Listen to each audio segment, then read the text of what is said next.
ஐயா வணக்கங்க ஐயா. வணக்கம் வணக்கம். எப்படி இருக்கீங்க? நல்லா இருக்கு. சிறப்புங்கய்யா. கடந்த எபிசோட 4 ராசிகளுக்கு பார்த்துட்டோம். சரி. கோச்சார ரீதியா இருக்கக்கூடிய சுயசாரமா இருக்கக்கூடிய நட்சத்திரத்துக்கு வராங்க அவங்க. சனி, ராகு, குரு. ஸோ இவங்களாம் வரும்போது எந்த மாதிரி ஆளுமையெல்லாம் வரப்போகுது அப்படிங்கிறத பேசிக்கிட்டு இருக்கோம். உண்மையாலே இது எவ்வளோ பெரிய விஷயமா நீங்க நினைக்கிறீங்க ஐயா? அதாவது விதி என்பது நம்ம பிறந்த ஜாதகம். அதே மாதிரி கதி என்பது கோச்சாரம். மதி என்பது திசாபுத்தி. இப்போ இந்த 3 சேர்ந்து தான் சம்பவங்களை நிகழ்வுகளை நடத்துது. அதனால் நமக்கு என்ன கொடுப்பினை இருக்கோ, நம்ம என்ன வரம் வாங்கிட்டு வந்திருக்கிறோமோ, அது எப்போ நடக்கும்னு அடையாளம் காட்டுறதே கோச்சாரம். அதனால் இப்போ நீங்கள் கோச்சாரத்தில் வந்து நமக்கு ஒரு திசை நடந்துக்கிட்டு தானே இருக்கும். அந்த திசாநாதன் கோச்சாரத்தில் என்ன பண்ணுறாரோ அதுதான் கொடுப்பினை. நம்ம ஜாதகத்தில் என்ன வரம் வாங்கிட்டு வந்திருக்காரு, அந்த விதி கொடுப்பினையை செயல்படுத்தி கொடுக்கக்கூடிய சர்வ வல்லமை கோச்சாரத்துக்கு உண்டு. இப்போ ராஜயோக தசை நடக்குதுன்னா ராஜயோகமாக அவர் இருக்காரா அப்படிங்கிற. இப்போ திசை நல்லா இருக்கும், அவருக்கு விதி வந்து ரொம்ப நல்லா இருக்கும். ஆனால் கோச்சாரத்தில் அவர் வீக்காக இருப்பார், கொஞ்சம் நெகட்டிவான நட்சத்திரத்தில் போவார். இப்போ உதாரணத்துக்கு இப்போ வந்து சனியோடைய நட்சத்திரம் உத்திரட்டாதி. இப்போ வந்து குரு நட்சத்திரத்தில் அவர் இருக்கிறாருன்னா பின்தங்கி இருக்கிறாருன்னு அர்த்தம். இப்போ நீங்கள் சொல்கிற 21ஆம் தேதியிலிருந்து தான் அவர் நட்சத்திரத்துக்கு அவர் வர்றாரு. இது வரைக்கும் அவர் வலிமை இழந்து பின்தங்கி இருக்கிறாருன்னு அர்த்தம். அப்போ இது எவ்வளவு பெரிய முக்கியமான விஷயம். நாம் பாட்டுக்கு திசை மட்டும் நடக்குது, இத்தனாம் இடத்துல இருக்குதுன்னு மட்டும் பலன் சொல்லி பிரயோஜனம் இல்லை. அவர் நல்ல வலிமையில் இருக்காரா, சொந்த நட்சத்திரத்தில் இருந்தால் ஒரு பலன், அவர் நட்சத்திரத்துக்கு பின்னாடி உள்ள நட்சத்திரத்தில் போனால் ஒரு பலன், அவர் நட்சத்திரத்துக்கு பின்னாடி நட்சத்திரத்தில் இருந்தால் வீக் பாயிண்ட். அந்த மாதிரி கிரக வலிமையை அடையாளம் காட்டுவது கோச்சாரம். கண்டிப்பாக நீங்கள் சொன்ன மாதிரி இப்போ என்ன சொந்த நட்சத்திரத்துக்கு வருது ஒரு வீரியம் பெறும் அப்படின்னு எடுத்துக்கலாம். ஆமாம், அப்போ தான் அவருக்கு வந்து சொந்த வீடு மாதிரி, அது ஸ்டார்டிங் பாயிண்ட் மாதிரி, ஹோம் லேண்டு. சூப்பர். அங்கே இருந்து தான் அவர் ஆரம்பிப்பார். கண்டிப்பாக. அதுக்கு பின்னாலே எல்லாம் அவர் வீக்காக இருக்காருன்னு அர்த்தம். ஏன்னா சனியை பற்றி சொல்லிட்டோம். இப்போ ராகுங்கிறது சொந்த வீடே கிடையாது. பட் என்னன்னா சொந்த நட்சத்திரத்தில் வர்றது பெரிய விஷயம் தான். அவரே பிரம்மாண்டம். அந்த பிரம்மாண்டமே சுயபலம் பெறும்போது அசுரபலம் பெறுவார். இப்போ நம்ம பேசுறது எல்லாமே அசுர கிரகங்கள்னு பேர். பாரம்பரிய ஜோதிட பிரகாரம் அசுர கிரகம். ஆனால் ஒவ்வொரு தனி மனிதன் ஜாதகத்துக்கு ஒரு சிலருக்கு இந்த கிரகங்களெல்லாம் யோகத்தையும் தரக்கூடும். அதை நாம் மனசில் வச்சுக்கணும். எல்லாமே பயந்துக்கிட்டு கூடாது. சனியும் பற்றி பேசுகிறாங்க, ராகு கேது பற்றி பேசுகிறாங்க, என்ன பிரச்சனை இருக்க போகுதுன்னு நினைக்கக்கூடாது. ஏன்னா பிரம்மாண்டமாக அள்ளி கொடுக்கக்கூடிய ராகுவாகவும் ஒரு சிலருக்கு கொடுப்பார். அதாவது ஒரு வாய்ப்புகள் கிடைக்கிறது இந்த நேரத்தில் கிடைக்கிறது. அதாவது கோச்சாரத்தில் வலிமை இருந்தால் இவ்வளவு நேரம் திசை வந்துருச்சு ஆனால் எனக்கு நல்லது நடக்கலை அப்படின்னு நினைக்கிறவனுக்கு கூட இப்போ வந்து அந்த அந்த புள்ளி ஸ்டார்டிங் பாயிண்ட் வந்த உடனே நல்லது பண்ண ஆரம்பிச்சு. 21ஆம் தேதியிலேருந்து அதுவும் ராகுவெல்லாம் கால் வச்ச உடனே பிரம்மாண்டமாக ஸ்டார்ட் பண்ணிடுவார். ஒரு யோகத்தை கொடுக்கணும்னா அந்த மறுநாளே திருப்பு முனை கிடைச்சிடும். நாளைக்கு ராகு திசை ஆரம்பிக்குதுன்னா கரெக்டாக நாளைக்கு இன்னைக்கு சம்பவம் வேறு, நாளைக்கு சம்பவம் வேறு, அப்படியே திருப்பி விட்டுரும். இந்த வீடியோ நம்ம நேயர்கள் பார்த்துட்டு இருக்கும்போது கரெக்டாக இந்த ஆரம்பிச்சிருக்குன்னு நினைக்கிறேங்க. கரெக்ட். சிறப்புங்க. அதே மாதிரி குருவும் வராருங்க. குரு வந்தாலே நற்பலங்கள் எதிர்பார்ப்பாங்க, சுபகாரியங்களான விஷயங்கள், குழந்தை பேர். இந்த நமக்கு நல்லவராக இருந்தால் நற்பலன். கண்டிப்பாக. குருவே கெட்டகராக ஜாதங்களுக்கு என்ன பண்ண முடியும்? இப்போ பூரட்டாதி நட்சத்திரம் எங்கே இருக்குது? கும்பராசியில் இருக்குது. இப்போ மீன லக்னக்காரங்களுக்கு குரு தான் சொந்த வீட்டுக்காரன், லக்னாதிபதி. ஆனால் அந்த குரு வந்து 12ல் உட்காரும்போது, 12ஆம் இடத்துல குருனுடைய நட்சத்திரத்தில் உட்காரும்போது அது வந்து லக்னத்தின் பலனை செய்ய முடியாமல் தவிக்கும். இப்போ அந்த அவஸ்தை தான் குருவுக்கு இருக்குது. அதையும் நாம் புரிஞ்சுக்கணும். அப்புறம் ஒவ்வொரு ராசியை நம்ம பார்த்தோம். ஒரு உதாரணத்துக்கு சொன்னேன் ஐயா. இப்போ நம்ம பார்க்கக்கூடிய ராசி விருச்சக ராசி. விருச்சக ராசிக்கு 108 நாட்கள் எப்படி இருக்கு? அதுக்கு முன்னாடி சனியின் கோச்சாரமாக இருக்கக்கூடிய உத்திரட்டாதியில சனி வராரு. ஸோ எப்படி பலன் இருக்குங்க? நம்ம தான் சந்தோஷப்பட்டுட்டு இருப்போம், அர்த்தாஷ்டம சனி விலகிருச்சு, 5ஆம் இடத்துல தானே சனி இருக்காரு அப்படின்னு.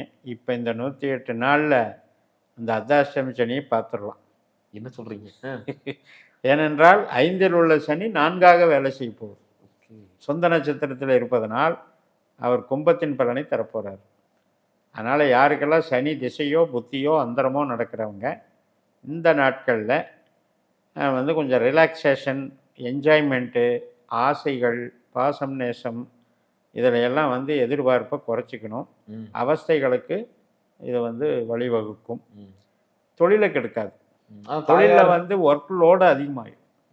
தாயாருக்கு உடல்நிலை அந்த மாதிரி விஷயம். ஆமாம், அனைத்து விதமான உறவுகள், அது கணவன் மனைவி, குழந்தை, தாயார், எல்லா விதத்திலையும் எடுத்துக்கிட்டிங்கனாலும் அர்த்தாஷ்டம சனியினுடைய பங்களிப்பை இப்போ நீங்கள் அனுபவிக்கலாம்.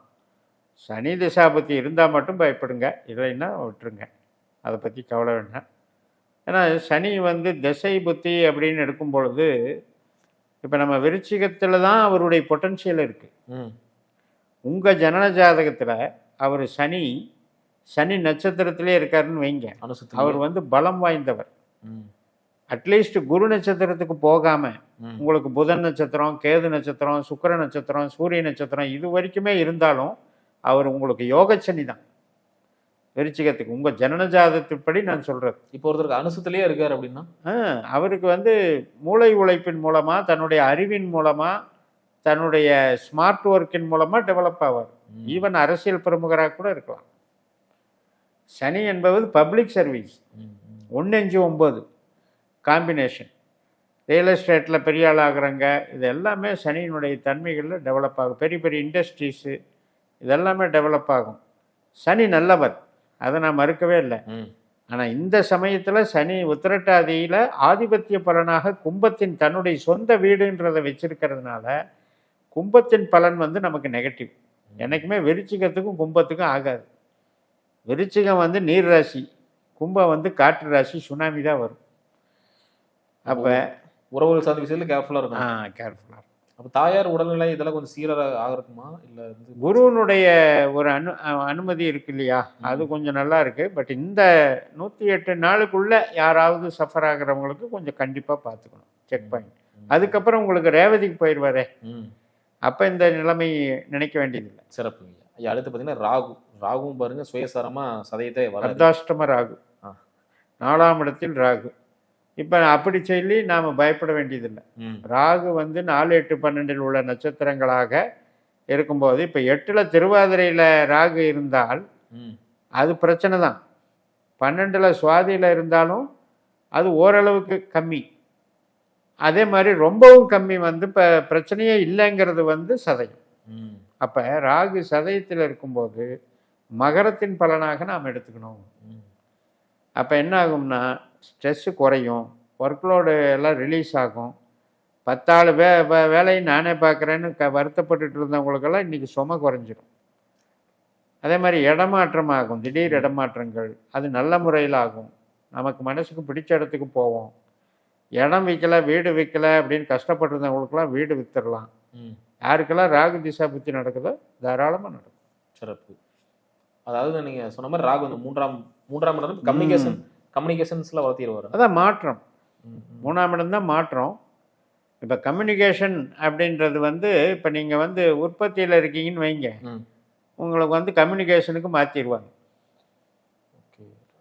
4 3ஆம் மாறுது. அப்போ புது மனிதர்கள் தொடர்புகள் அதிகமாக இருக்கும். ஆமாம், இடமாற்றம் பண்ணும்போது புது சூழல், புது நபர்களை சந்தித்தல், இதுக்கெல்லாம் தாராளமாக வேலை செய்யும். நிறைய பேர் மீடியாவில் இருப்பாங்க, அது மாதிரி செய்தி விளம்பரத்துறை, இதுக்கெல்லாம் சிறப்பாக. பொருளாதார ரீதியாக பிரச்சனை இல்லை. பொருளாதார ரீதியாகவும் இவ்வளோ நாள் கஷ்டமான பொருளாதாரம் இருக்கவங்களுக்கு இப்போ ஈஸியாகிடும். ஏதோ ஒரு வகையில் சமாளிக்கிறேங்க, பரவாயில்ல அப்படின்ற மாதிரி போயிடும். ஏன்னா இப்போ சனி தசாபுத்தி நடக்கிறவங்களுக்கு 4ல் இருக்கார் இல்லையா, வேலை இல்லைங்கிற பிரச்சனை தீர்த்து வச்சிருவார். சிறப்பு. அதனால பொருளாதாரம் நல்லா இருக்கும். ஐயா அடுத்து குருவும் பார்த்தீங்கன்னா புனர்பூசத்தில் இருக்காரு. ஸோ பலன் எப்படி? அஷ்டம குரு. அப்போ குரு வந்ததுலேருந்தே பிரச்சனைங்கன்னு புலம்பிகிட்டு இருப்பாங்க விருச்சிக ராசிக்கு. 8ல் குருன்னு காரணம் காட்டி புலம்பிட்டுருவாங்க. இப்போவும் இப்போ முதல்ல இருந்தே அவர் குரு நட்சத்திரத்தில் இருக்கார். அப் டு ஜூன் வரைக்கும் அங்கே தான் இருக்கார். இது பயப்படவே இல்லாத குரு, பயப்படவே வேண்டியதில்லை இந்த குருவை பற்றி. காரணம் என்னென்னா, அவர் என்னைக்கு புனர்பூச நட்சத்திரத்தை விட்டு விலகிறாரோ அல்லது புனர்பூச நட்சத்திரத்துக்கு வந்து இவ்வளவு நாள் இருக்காரோ அதெல்லாம் உங்களுக்கு சாதகத்தை தான் பண்ணிகிட்ருக்கார். குருவினால் பாதகமே கிடையாது.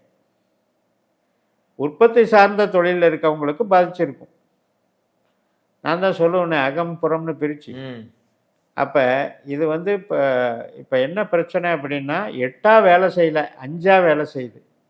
இந்த 5ஆ வேலை செய்கிறது வந்து வேலைக்கு நல்லா இல்லை, ஆனால் உறவுக்கு நல்லா இருக்கு, உறவுக்கு நல்லா இருக்குது, கஷ்டத்துக்கு நல்லா இருக்குது. அவமானப்பட்டது கடந்த காலத்தில் அதெல்லாம் தீர்ந்துருச்சு, உறவுகளெல்லாம் ஒன்று சேர்ந்துருச்சு, சந்தோஷமாக இருக்கேன், குழந்தை பேர், திருமண வாழ்க்கை, இதுக்கெல்லாம் சப்போர்ட் பண்ணுது. எல்லாத்துக்குமே குரு எடுத்துக்கலாம். சிறப்பு. அப்போ இந்த குருவின் பலன் வந்து ஆமாம், பூர்வ புண்ணியம் 5ஆம் இடத்தின் பலனையே செய்ய போகிறார். அற்புதமாக செஞ்சுக்கிட்டு இருக்கார் ஆல்ரெடி. இப்போ நாம் வந்து 108 நாளைக்கு முன்னாலேயே அவர் குருவில் தான் போயிட்டுருக்கு. அதனால் இந்த கணக்கில் வந்து இப்போ நம்ம சனி மாற்றத்துக்காகத்தான் இந்த டேட்டை கொடுத்துருக்கோம். பட் குரு வந்து ஆல்ரெடி நல்லா இருக்கார். சிறப்பு சிறப்பு. ஐயா, அடுத்து இந்த தொழில் பண்ணிட்டு இருக்கேன், அதை கொஞ்சம் விரிவுபடுத்தணும் அப்படின்னா இந்த மாதிரி அந்த காலத்தில் விரிவுபடுத்தலாமா? குரு திசா புத்தி இருக்கிறவங்க உற்பத்தி சார்ந்த தொழிலுக்கு போகக்கூடாது, விரிவும் படுத்தக்கூடாது. மற்ற அந்த 2 திசைகளும் பண்ணலாம். இந்த சர்வீஸ் சர்வீஸில் இருக்கவங்களுக்கு ப்ராப்ளம் இல்லை. இப்போ வந்து மூளை உழைப்பாக இருந்தால் ரொம்ப நல்லாயிருக்கும்.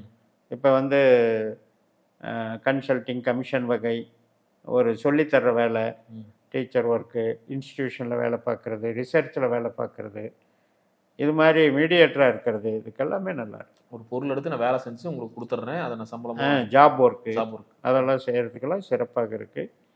இப்போ நம்ம எப்படி துலா ராசிக்கு சொன்னோமோ அது மாதிரி விருச்சிகத்துக்கு பார்த்திங்கன்னா பொட்டன்ஷியலே சனியும் புதனும் தான்.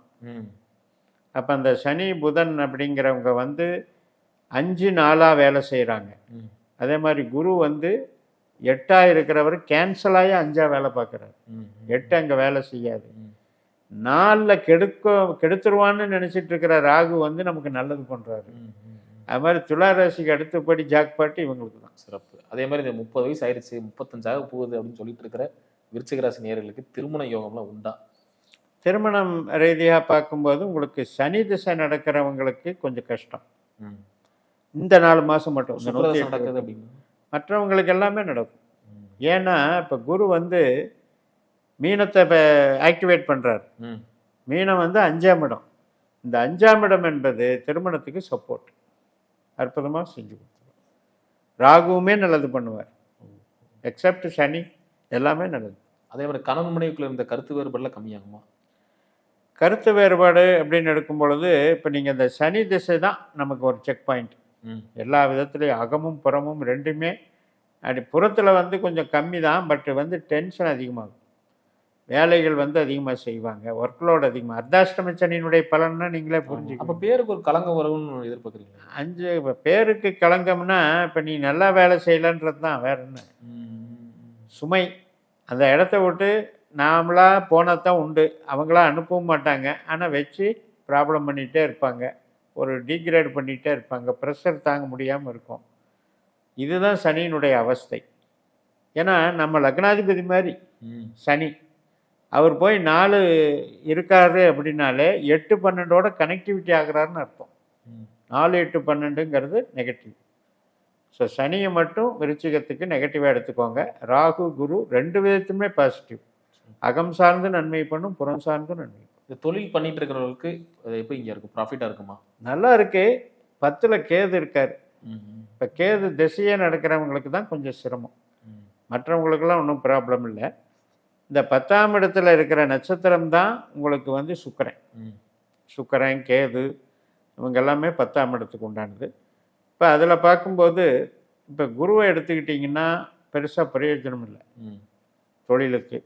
சனியும் ராகுவும் வந்து மூளை உழைப்பு சார்ந்த தொழில்களுக்கு சப்போர்ட்டு.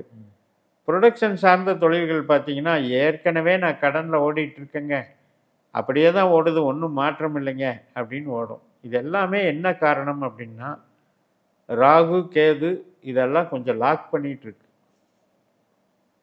என்னை பொறுத்த வரைக்கும் 4-8-12 எந்த கிரகம் இருந்தாலும் மைனஸ் தான். இப்போ வந்து இந்த 108 நாட்கள் ப்ளஸ்ன்னு எடுத்துக்கோங்க. சிறப்பு. அதே மாதிரி இந்த விருச்சிக ராசி நேயர்களுக்கு ஆரோக்கியம் எப்படிங்க இருக்குது? ஆரோக்கியம் நல்லாயிருக்கும், ஒன்றும் பிரச்சனை இல்லை. ஏன்னா அட்டம குருன்னு பயப்பட வேண்டியதில்லை. இப்போ சனி திசாபுத்தியில் இருக்கிறவங்களுக்கு கேஸ் ட்ரபிள் சம்மந்தப்பட்டது, கால்வலி சம்மந்தப்பட்டது, தாயாருக்கு பிரச்சனை கொடுக்கறது, இதெல்லாம் கொஞ்சம் கவனிக்கணும். தாய்ஸ்தான விஷயங்களில் 4ஆம் இடம் என்பது ஜென்ரலாகவே நம்ம உடம்பில் வந்து உற்பத்தி செய்கிற உறுப்புன்னு அர்த்தம். ஸோ அந்த மாதிரி விஷயத்தில் கொஞ்சம் பார்த்துக்கணும். அதே மாதிரி இப்போ அதாவது வந்து ப்ரெஷர் சம்மந்தப்பட்டது, நரம்பு சம்மந்தப்பட்டதெல்லாம் கொஞ்சம் கவனம். சிறப்புங்கய்யா. அதே மாதிரி விருச்சிகராசி நேயர்களுக்கு அதிர்ஷ்டம், பொருளாதார ரீதியாக அதிர்ஷ்டம் கொடுக்கக்கூடிய கிரகம் எதுங்கய்யா? கேதுவும் சுக்கிரனும் நல்லவர்கள், ம். அதில் ஒன்றும் பிரச்சனை இல்லை. இவங்க பிறந்த ஜாதத்தில் கேது சுக்கிரன் சொந்த நட்சத்திரத்திலே இருந்திருந்தான்னா இவங்க யோகசாலிகள். ம். இப்போ நடக்கிற திசாநாதர்களும் இந்த கேது சுக்கிரன் நட்சத்திரத்தில் இருக்கிறது. ம். அதாவது இப்போ அஸ்வினி மகம் மூலம் பரணி பூரம் பூராடம் இதில் இருந்த திசை நடத்தினாலும் இவங்களுக்கு நல்லது தான், யோகம்தான்.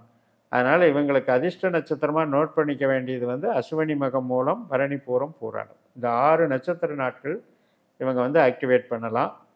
கேதுவுக்கு விநாயகரையும் சுக்கிரனுக்கு மகாலட்சுமியும் வழிபடலாம். பிள்ளையார்பட்டி போகலாம், ஸ்ரீரங்கம் போகலாம். இதெல்லாம் அவங்கவுங்க புள்ளி பாயிண்ட்டை வச்சு நமக்கு எடுத்துக்கணும். இப்போ உதாரணத்துக்கு இப்போ அனுஷம் 2 பாதத்துக்கு இந்த பக்கம் வந்துட்டாங்கன்னு வைங்க, லக்ன புள்ளியோ ராசி புள்ளியோ பிறந்திருக்கிற இது வரும்போது உங்களுக்கு வந்து கேது வராது, சுக்கிரன் தான் வரும். ஆரம்பத்தில் இருக்கிறவங்களுக்கு கேது வரும். அது அவங்கவுங்க புள்ளியை பார்த்து டெவலப் பண்ணிக்கலாம். பட் இந்த ரெண்டுமே பணத்துக்கு சப்போர்ட் தான். கேதுவும் சுக்கிரனுமே அதிர்ஷ்டம் தான். இவங்களுக்கு துரதிர்ஷ்டம் தரக்கூடிய கிரகம். அதுதான் ராகுவும் குருவும். இப்போ வந்து ஒரு வேளை பாசிட்டிவாக இருக்காங்க, ஏன்னா சொந்த நட்சத்திரத்தில் இருக்கிறதுனால தொந்தரவு கம்மி. பட் எப்போவுமே இவங்களை இயக்கக்கூடாது. திருவாதிரை சுவாதி சதையும் புனர்பூசம் விசாகம் போராட்டாதி இவங்க இயக்கவே கூடாது.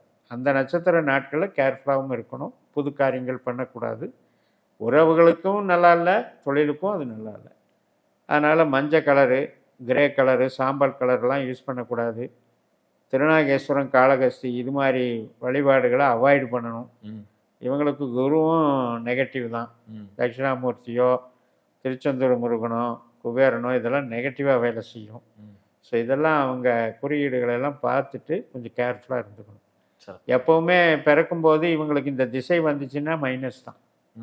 யாரெல்லாம் விருச்சிக லக்னம் விருச்சிக ராசியோ இந்த ராகு திசை குரு திசைங்கிறது கொஞ்சம் அவங்களுக்கு மைனஸு. ஒருவேளை நல்லா இருக்கும் அப்படின்னா இருக்கிறவங்களுக்கு இந்த 3, 7, 11 மாறி இருப்பாங்க இவங்களுக்கு. இவங்க ஜனனஜாதத்தில் ராகு குருவும் 3, 7, 11 இருக்கவங்களுக்கு சிறப்பாக இருக்கும். அதாவது நீங்கள் சொன்ன மாதிரி இந்த குருவும் ராகுவும் நட்சத்திரம் அன்னைக்கு கொஞ்சம் கேர்ஃபுல்லாக இருக்கணும். ஆமாம். அதாவது ஒரு கிரகத்தினுடைய நட்சத்திரம் மாதத்துக்கு 3 நாள் வருங்க. எவரி 10 days ரிப்பீட் ஆகும். அது மாதிரி இந்த 2 கிரகத்துக்கு 6 நாள். இந்த 6 நாள் சந்திராஷ்டமம் தான். அப்படி வச்சுக்கணும். ரொம்ப அற்புதமாக சொன்னீங்க. மீண்டும் அடுத்த காணொலியில் அடுத்தடுத்த ராசிகள். நல்லா நன்றி.